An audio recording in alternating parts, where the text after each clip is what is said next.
Greetings, chess friends. Today we are going hunting. We are going hunting for the other team's king, and we really don't care what it takes. So, sacrifice, let's go. Do we want to think about the material? Don't care. Just looking to get their king. One of the beautiful things about chess, if you make checkmate, you win. The material is not the defining factor of a chess game. So, let's jump in with some of the greatest chess players of all time. Greetings, chess friends. I couldn't be more excited about today's collection of games. I think actually by far the best collection that we've put together so far. I don't know if I can top this one, but let's jump into it. This is Lasker, the world... No, Edward Lasker, supposedly related, I think. Who knows? But this game is absolutely fantastic, unbelievable, and memorable. Queen takes h7. We're going to be sacrificing pieces today. The one goal is to make checkmate. Queen takes h7. Why this move? Well, obviously they have to take it, but we have this discovery check, and in fact, double check coming. Double check with knight and bishop means the king must move. You can't block two checks or capture two pieces. So king must move, and there he goes. Had he gone backwards, we would have had a beautiful checkmate. Who says two knights can't checkmate? There it is, and a fork, royal fork, checkmate, everything, just beautiful. King h6 was the move in the game, and knight e to g4 actually has to be this one. So this move does deserve an exclamation point. It does have to be that knight, not the other one. Here, h4, beautiful. g3, and again, it should go without saying, but this is just checkmate or bust. If we don't mate them, we're just down a queen and clearly losing, so we must mate them here. Bishop e2, notice the king really cannot go backwards ever, always must keep coming forwards. Rook h2, making this absolutely forcing. And I must say, I'm slightly disappointed here by the checkmate king d2 that was played in the game. I would never be able to resist the splendid checkmate castles queenside.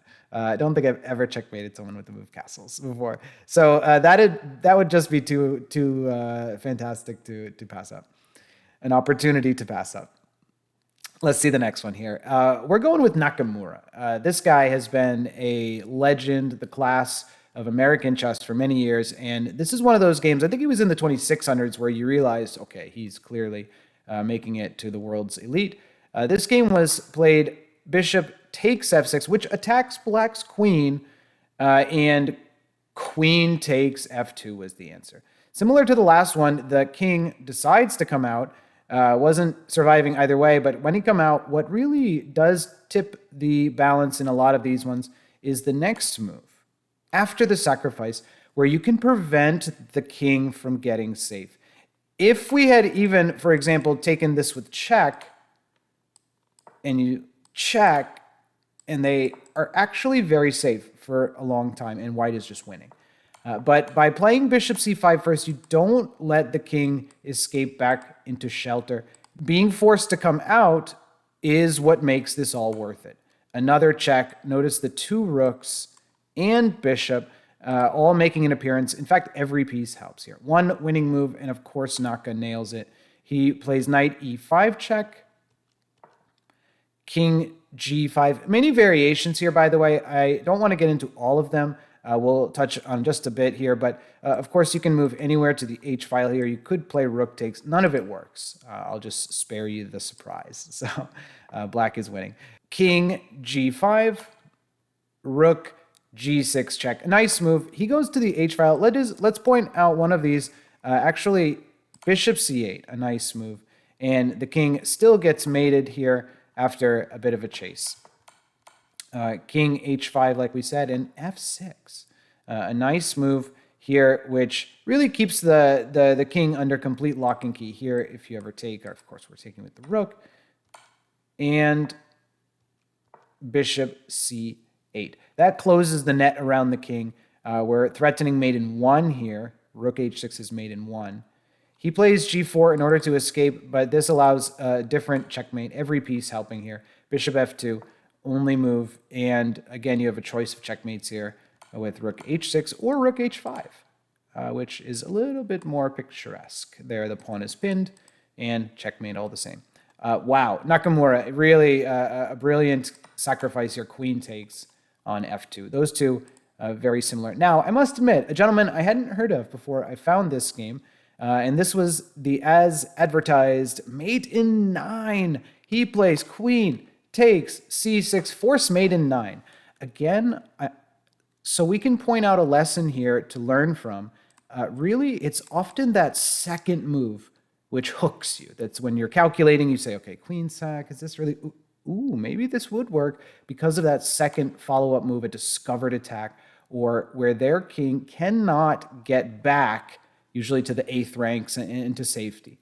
So notice the double check here, discovered check, and this bishop also guarding, this bishop guarding. There's no escape here, and the more forces come to help. Check, check, check. You could have gone the other way and black would be able to block. And this one works perfectly though. Bishop c6. Bishop c1. Again, the king must keep coming forward. A common theme here. Rook b2, nice move. And knight c2 or b3 was checkmate here. Just to point out, if you had gone king a3, this is still checkmate. All the same. So another stellar checkmate here. Queen takes on c6. Yeah, remember that one, David Norwood. Can we get this guy a picture here? This is just an incredible sight. So great job. Here, the first world chess champion. Can we get him a picture? What's going on? The first world champion. Give a little respect. He plays knight g5, which is check, but notice attacking the queen. This one really is another, almost like a phantom rook. How is it doing what it's doing? This one really is worth some careful study as well. One of the finest games from the first world champion. Rook takes e7. Luring the king out. Often when variations are just losing, for example, queen takes rook, and this actually just vacuums all the pieces off. Takes, and just move your knight to safety. For example, knight f3 or knight e6 check. We are up essentially a minor piece for one pawn. So when you start seeing variations like, okay, I want to take here, but the queen cannot take. So those dead ends, the dead end branches of the variation tree, as it's called, those really start to become opportunities to sacrifice. When you see they can't do that, they can't do that, they can't do that. For example, if you had played king takes, this was another winning variation. Again, the king for black has to stay glued to the queen, so you can't go backwards to f8, you must go to d8, and knight e6, again, taking away the escape square, is going to force the king to walk into a discovered attack here. This is check, and we're taking the queen on the next move. White is winning. So when he sacrifices here, actually realize you cannot even take this, but that's not the final say. Any capturing of the queen actually gets mated by black. That's a back row checkmate. So we do need to be a little careful here, and the move he comes up with is the best move, and just a stunner. Rook f7. Just floating in midair. If the queen takes, then we can take this, and it's check. All the same, we are absolutely winning here, and the king keeps moving. Same tricks all apply. If you ever take the queen, we get mated. Rook g7. Can you believe he played rook e7, rook f7, rook g7, rook h7?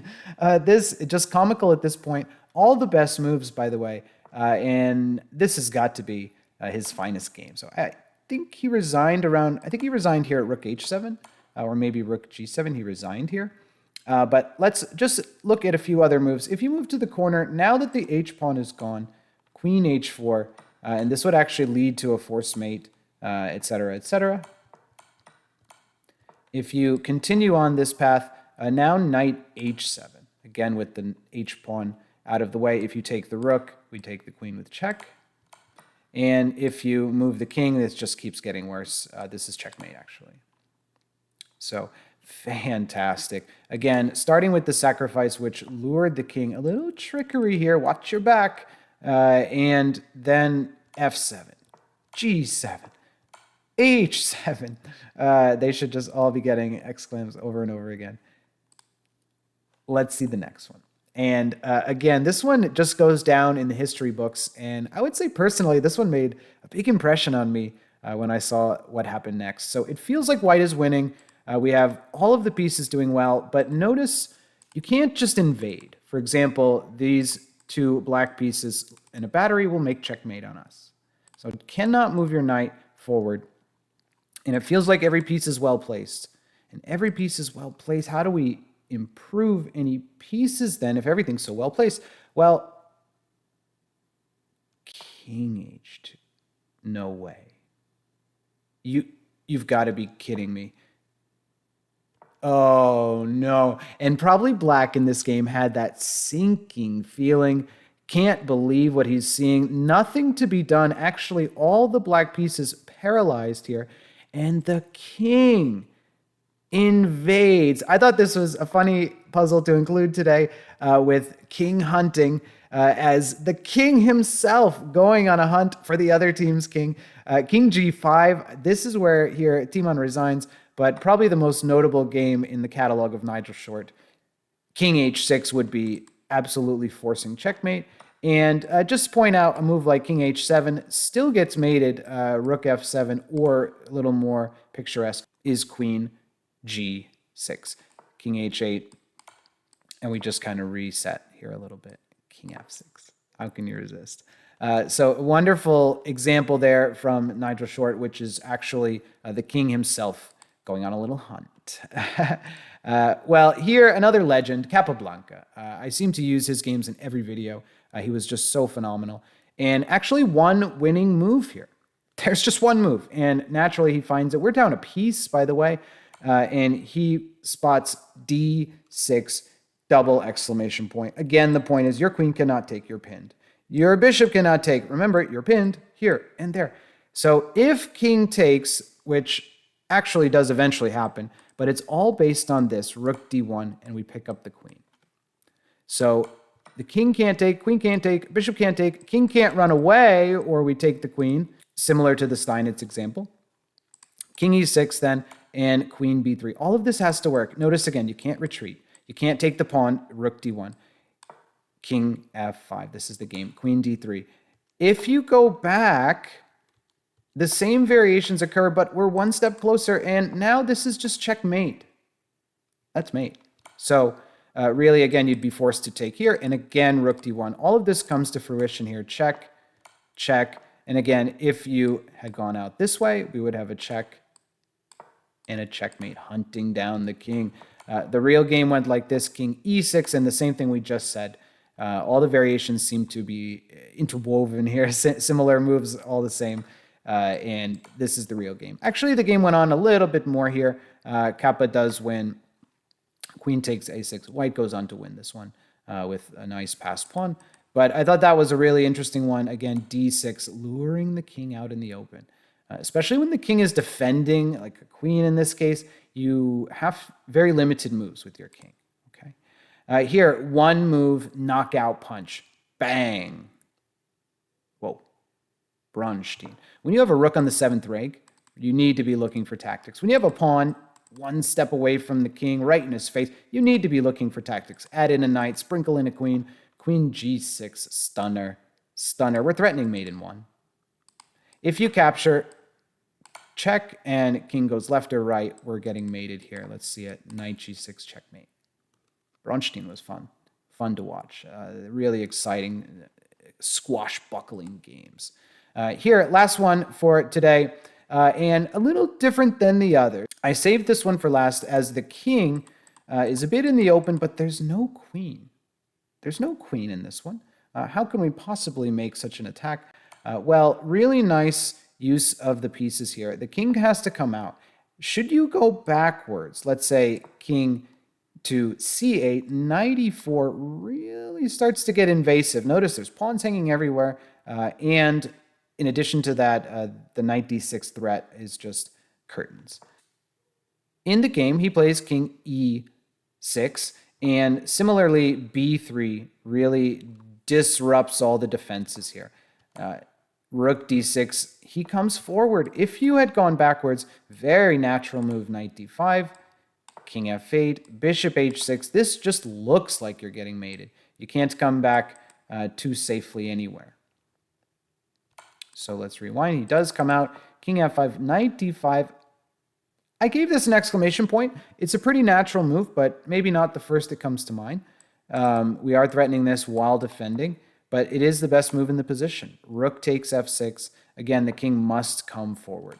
f3. And whenever you see these king hunts going on, notice that we're almost always down in material, here equal. But in general, you need to use a team of pieces. You need an army, a coordinated attack. You cannot just go one piece trying to checkmate, unless you're Capablanca. Here, knight c3, and the typical checkmate in the corner, rook and knight here, an a4, and black can only delay a move or two. So here is where black resigned. A beautiful game. And remember today, not only the sacrifice when it comes to your mind, think of that next move. The follow-up move is almost always the one that kind of clinches. Is this going to work or not? If their king can get back to safety, probably it's not going to work. If their king is out in the open, you have a whole army ready to strike. Pieces sometimes even have to come back to hunt down that king. Then really examine, calculate, and I think you'll find that king hunting are some of the most satisfying games and enjoyable to analyze. So thanks again, everyone, for watching. Hope you've enjoyed, and we'll see you soon.